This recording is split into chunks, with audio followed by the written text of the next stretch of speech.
Muli pong binuksan sa pangalawang araw ang Rafah border para makatawid na papuntang Egypt ang ilan sa mga naiipit sa giyera ng Israel at grupong Hamas sa Gaza. Batayan sa kasunduang binuo ng bansang Qatar sa pagitan ng mga bansang Israel, Egypt, Amerika at ng grupong Hamas. Halos 600 citizens ng 15 bansa ang pinayagang makatawid. Huwebes, oras dito sa Middle East. Pinakamarami dyan ay passport holder ng Amerika na 400. Binusisi ng mga otoridad mula sa Israel ang mga dokumento nila para matiyak na walang miyembro ng grupong Hamas ang makalalabas. Ang ilan na nakatawid na ay magkahalong emosyon ang nararamdaman. Kahit daw kasi nakalikas na sila, natatakot pa rin sila para sa mga naiwan nilang mga kaanak at mga kaibigan sa loob ng Gaza. Bago naman buksan ang Rafah crossing para sa refugees nitong Huwebes, may dumagundong na pagsabog doon. May tumama kasing airstrike malapit sa border. Hindi pa alam kung saan ito nanggaling. Rafi, kasama ba ang Pilipinas sa listahan ng nationalities na pinatawid na sa ikalawang araw na binuksan nga itong mga evacuees for yung Rafah border natin?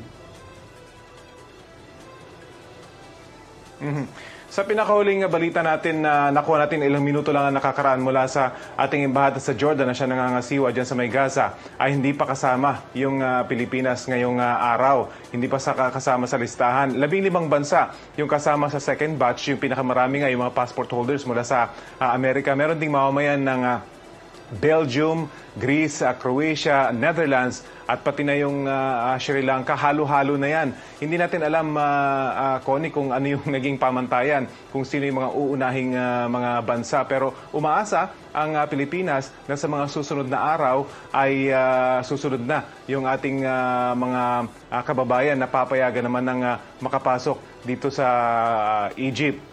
Habang hinihintay pa ng ating mga kababayan yung abiso mula sa ating mga opisyal dyan naman sa Amman, Jordan, ay nandito na sila sa paligid ng Rafah Governorate. Malapit na malapit lamang sila dyan sa may border crossing mismo para kung ibigay na yung abiso, ay agad naman silang makakatawid at makakalapit dito sa may border crossing mismo kung saan pinoproseso yung mga dokumento ng mga papasok dito sa Egypt.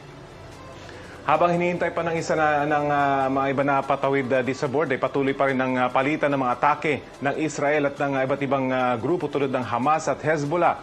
Balita ko nga sa Tel Aviv ay magkakasunod ng sirena ng air rocket alert.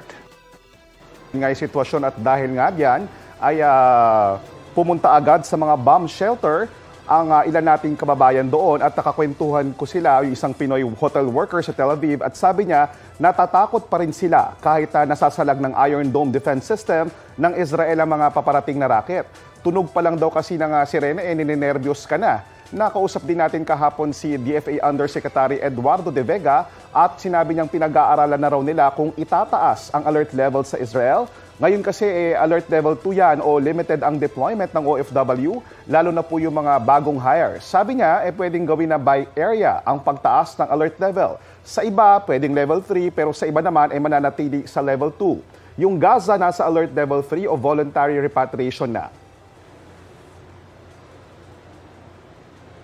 Ayun na nga, JP, kahit sunod-sunod yung pag-atake ng Hamas at Hezbollah, sabi ng Israel military na napapalibutan na raw nila yung Gaza City, pero marami raw silang naiengkwentro mga booby trap. Samantala, pasado alas 4 ng umaga ngayon dito sa Cairo, Biyernes, abangan natin kung matutuloy nga yung pangako ng Israel na patatawirin na ngayong araw o bukas, Sabado, yung iba pang mga Pilipino mula sa Gaza. Ayon sa Egypt Foreign Ministry naman ay naghahanda silang tumanggap ng mahigit 7,000 dayuhan mula sa Gaza papasok dito sa Egypt mula sa mahigit 6 na pong mga bansa. Kabilang dito yung paniniguro na tama yung kanilang mga travel documents. Maging mga pangangailangan medikal ay gusto ring matiyak na nandyan kapag pumasok na itong mga dayuhan. Gusto rin kasi tiyakin ng Egypt na may specific o specified time frame lamang yung mga banyagang ito nalilikas mula Gaza pagkatungtong nila dito sa Egypt. Ibig sabihin, hindi sila pwedeng tumagal dito sa Egypt at dapat agad silang makalabas at makauwi sa kanilang mga respective countries. At syempre, yung ating embahada dito sa Cairo ay isa yan sa matagal ng pinaghandaan. Oras na makalabas yung ating mga kababayan mula sa Gaza, 1 hanggang 3 araw lang, kailangan na silang ma-book ng ticket pauwi naman dyan sa Pilipinas. May mga balita pa ako mamaya, abangan. Balik muna dyan sa studio. Salamat, Rafi. Balita ko, may tututukan kayo tuwing 10:30 a.m. sa GTV. Alamin ang mahalagang balita at impormasyong dapat nyong malaman sa Balita Ko tuwing Lunes hanggang Biyernes. Mag-subscribe din sa GMA Integrated News sa YouTube.